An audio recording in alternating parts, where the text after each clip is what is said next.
गई थी माँ जी, बस यहीं टहल रही थी। तुम झूठ क्यों बोल रही हो? तुम बाहर फुटपाथ से कचौड़ी खा रही थी। तुम इतने अमीर घर से आई हो और तुम फुटपाथ से खाना खाती हो।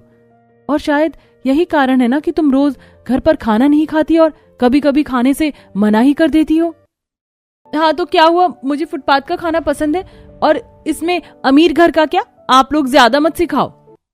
चारू इतना बोलकर वहां से चली जाती है और अब रोज ही फुटपाथ पर खाने लगती है। कुछ दिनों बाद चारू सबके पास जाती है।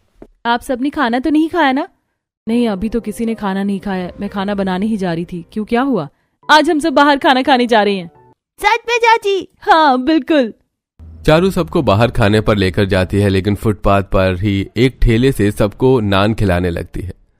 ये क्या चाची, इतनी अमीर घर से आई हैं? मुझे लगा चाची किसी बड़े होटल रेस्टोरेंट में लेके जाएंगी, हमें महंगा महंगा खाना खिलाएंगी, लेकिन चाची तो हमें यहाँ ठेले पर ले आई। बहू तू हमेशा फुटपाथ पर ही क्यों खाना खाती है? अरे अच्छा नहीं लगता है ना, आते जाते लोग भी देख रहे हैं। एक दिन का तो समझ आ रहा है, लेकिन तू हमेशा ही यहीं खाती है और इस वजह से अक्सर घर का खाना भी तू नहीं खाती। आप बीना माँ जी, अरे मैं तो अमीर घर से आई हूँ, लेकिन आप तो मिडिल क्लास वाले लोग ही हो ना, फिर आपको कैसे दिक्कत हो रही है? जब मुझे कोई दिक्कत नहीं है तो आप लोग क्यों इतना चिक चिक कर रही हैं? माँ जी रहने दीजिए, यहाँ पर सड़क पर बहस करने का कोई फायदा नहीं है। हम सब खाकर यहाँ से जल्दी निकलते हैं। सब लोग खा पी कर घर आ जाते हैं। घर आने के बाद अनीता अपनी बहू से कहती है, बहू मुझे तेरा कुछ समझ नहीं आ रहा है, तू फुटपाथ पर खाना खाती है इतने अमीर घर से आने के बाद भी। माँ जी फिर वही बातें शुरू।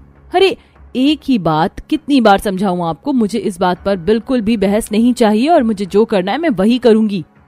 चारू अपनी सास को उल्टा जवाब देकर वहां से चली जाती है। अनीता काफी उदास हो जाती है। अब तो बहू को समझाना भी बेकार है, क्योंकि वो किसी की नहीं सुनेगी। माँ जी कोई बात नहीं, जब हमें पता है कि चारू किसी की नहीं सुनेगी तो हम क्यों इतना सुनाएं।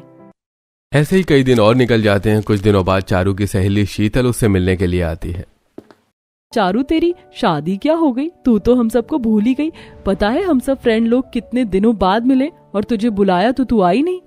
यार मेरा मन नहीं था आने का, तुझे तो पता ही है ना मैं अपनी मैरिड लाइफ में कितनी बिजी हो गई हूँ। हाँ मुझे सब पता है तू कितनी ज्यादा बिजी हो गई। अब दोस्तों के लिए कहाँ तुझे टाइम मिलेगा? अरे अब ऐसी बातें करती रहेगी या कुछ खाएगी भी? हाँ चारू भूख तो मुझे भी लग रही है काफी ज्यादा। बेटा बताओ क्या खाना है? वैसे यहाँ तो कुछ अच्छा हमारे टाइप का खाने को मिलेगा नहीं। चलना हम कहीं बाहर खाने को चलते हैं या फिर यहीं पर कुछ ऑर्डर कर लेते हैं। एक काम करते हैं हम बाहर ही चलते हैं, मैं तुझे आज कुछ बढ़िया सा खिलाती हूँ।